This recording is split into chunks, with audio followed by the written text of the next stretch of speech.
Topkapi প্রাসাদ তুরস্কে ইস্তাম্বুলে অবস্থিত এক মহিমান্বিত ঐতিহাসিক স্থাপনা। প্রায় ৪০০ বছর ধরে এটি ছিল অটোমান সুলতানদের রাজকীয় প্রাসাদ, প্রশাসনিক কেন্দ্র এবং সাম্রাজ্যের শক্তির প্রতীক। ১৪৬৫ সালে বিজেতা সুলতান মোহাম্মদ ফাতিহ প্রাসাদের নির্মাণ কাজ শুরু করেন। এরপর থেকে ১৮৫৬ সাল পর্যন্ত অটোমান শাসকরা এখানে বসবাস করতেন এবং সাম্রাজ্যের গুরুত্বপূর্ণ সিদ্ধান্তগুলো এখান থেকেই নেওয়া হতো। এই প্রাসাদ শুধু একটি বাসস্থানই ছিল না, বরং এক বিশাল প্রশাসনিক ও সাংস্কৃতিক কেন্দ্র ছিল। এখানে সুলতানের হারেম, সভাকক্ষ, বিশাল অস্ত্রাগার এবং ইসলামের ইতিহাসের সঙ্গে সম্পর্কিত বহুমূল্যবান নিদর্শন সংরক্ষিত ছিল, যেগুলোকে বলা হয় পবিত্র আমানত। প্রাসাদটি বসফরাস প্রণালীর তীরে মারমারা সাগরের মনোরম এক উপদ্বীপে অবস্থিত, যা প্রাকৃতিক সৌন্দর্যের জন্য বিখ্যাত। তোপকাপির আস্থাপত্য একেবারেই অনন্য।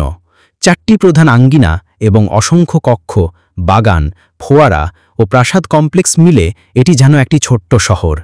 প্রতিটি অংশে দেখা যায় অটোমান শিল্প, ইসলামী স্থাপত্য এবং বাইজেন্টাইন প্রভাবের মিশ্রণ।